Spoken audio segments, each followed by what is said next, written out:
తినడం కూడా ఓ పండగే. మొరాకో మరి మాకో? పూర్తి వివరాలకు చదవండి రేపటి సాక్షి దినపత్రిక. ఉత్తరాంధ్ర వైపు దూసుకొస్తోన్న అల్పపీడనం రేపు తీవ్ర అల్పపీడనంగా బలపడి విశాఖ తీరాన్ని తాకే అవకాశం. ఉత్తరాంధ్ర, కోస్తాంధ్ర జిల్లాల్లో భారీ వర్షాలు. సెప్టెంబర్ 2 నాటికి వాయుగుండంగా మారి తెలంగాణ మీదుగా పయనం. తెలంగాణలో నేటి నుంచి 3 రోజుల పాటు భారీ వర్ష సూచన. 11 జిల్లాలకు ఆరెంజ్, మిగిలిన వాటికి ఎల్లో అలర్ట్. కృష్ణా జిల్లా గుడ్లవల్లేరు ఇంజనీరింగ్ కాలేజీలో హిడెన్ కెమెరాల కలకలం. బాలికల హాస్టల్ వాష్రూమ్లలో కెమెరాలు పెట్టారని ఆరోపణలు. బీటెక్ ఫైనల్ ఇయర్ విద్యార్థి విజయ్పై దాడికి యత్నించిన విద్యార్థులు. పల్నాడు జిల్లా నర్సరావుపేటలో కత్తిపోట్ల కలకలం. ప్రకాష్ నగర్ సిరి అపార్ట్మెంట్లో వృద్ధ దంపతులపై దాడి. కారులో వచ్చి ఘాతుకానికి పాల్పడిన దుండగులు. మార్గదర్శిపై అప్పీళ్లు ఉపసంహరణ విత్డ్రా చేసుకున్నట్లు హైకోర్టుకు సిఐడి నివేదన. జత్వానీని అడ్డుపెట్టుకుని కూటమి సర్కార్ కొత్త నాటకం. నిందితుడితో వైఎస్ఆర్సీపీకి సంబంధం లేదని పేర్ని నాని స్పష్టం. హైడ్రా మరో సంచలన నిర్ణయం. చెరువుల్లో నిర్మాణాలకు అనుమతులు ఇచ్చిన అధికారులపై కేసులు పెట్టాలని నిర్ణయం. తెలంగాణ హైకోర్టులో దుర్గం చెరువు ఎఫ్టీఎల్ బాధితుల పిటిషన్. నిబంధనలు పాటించాలని హైడ్రాకు ఆదేశం. అన్ని పత్రాలు పరిశీలించాకే చర్యలు తీసుకోవాలన్న హైకోర్టు.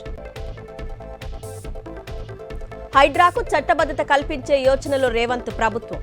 కోర్టులో కేసులు వేస్తుండటంతో మంత్రులతో సీఎం చర్చ. నేడు ఉమ్మడి వరంగల్ జిల్లాలో మంత్రుల పర్యటన. తుపాకుల గూడెంలో దేవాదుల లిఫ్ట్ ఇరిగేషన్ ప్రాజెక్టును పరిశీలించనున్న మంత్రులు ఉత్తమ్, పొంగులేటి, సీతక్క. రుణమాఫీ, రైతు భరోసా అంశాలతో ప్రజల్లోకి వెళ్లాలని బీఆర్ఎస్ నిర్ణయం. నేడు సాయంత్రం షెడ్యూల్ ప్రకటించే ఛాన్స్. సభలు లేదా కార్నర్ మీటింగులు పెట్టాలని కేసీఆర్ యోచన. గ్రూప్ 1లో రిజర్వేషన్లపై వివరణ ఇవ్వాలని టీజీపీఎస్సీకి హైకోర్టు నోటీసులు. ఉద్యోగాల భర్తీలో రిజర్వేషన్ల అమలు తీరుపై వివరణకు ఆదేశాలు. తదుపరి విచారణ సెప్టెంబర్ 27కు వాయిదా. 2కు మించి లడ్డూలు కావాలంటే ఆధార్ తప్పనిసరి. తిరుమలలో నేటి నుంచి కొత్త విధానం అమలు చేస్తోన్న టీటీడీ. తెలంగాణ వ్యాప్తంగా విజృంభిస్తున్న విష జ్వరాలు. ఆసుపత్రులకు క్యూ కడుతున్న ప్రజలు. నావీ అధికారులపై హనీ ట్రాప్ కేసులో ఎన్ఐఏ దర్యాప్తు వేగవంతం. 7 రాష్ట్రాల్లోని 16 ప్రాంతాల్లో విస్తృత తనిఖీలు. కీలక పత్రాలు, 22 సెల్ ఫోన్లు స్వాధీనం. ప్రియదర్శిని జూరాలకు వరద. 42 గేట్లు ఓపెన్. Inflow, outflow 2,63,000 క్యూసెక్కులు. శ్రీశైలం జలాశయానికి కొనసాగుతున్న వరద. 10 గేట్లు ఎత్తి నీటిని విడుదల చేసిన అధికారులు. నాగార్జున సాగర్ కు పోటెత్తిన వరద. 26 గేట్లు ఎత్తి నీటిని విడుదల చేసిన అధికారులు. దేశ రాజధాని ఢిల్లీలో రికార్డు స్థాయిలో వర్షాలు. 14 ఏళ్లలో తొలిసారిగా 378.5 మిల్లీమీటర్ల వర్షపాతం నమోదు. గుజరాత్ను వదలని వర్షాలు. 22 రాష్ట్రాలకు వాతావరణ శాఖ రెడ్ అలర్ట్ జారీ. మరో యాత్రకు సిద్ధమైన రాహుల్ గాంధీ. త్వరలో భారత్ జోడో యాత్ర చేసేందుకు సిద్ధమైనట్లు ట్వీట్. తెలంగాణలో గ్రామ పంచాయతీ ఓటు జాబితా రూపకల్పనపై ఎస్ఈసీ ఫోకస్.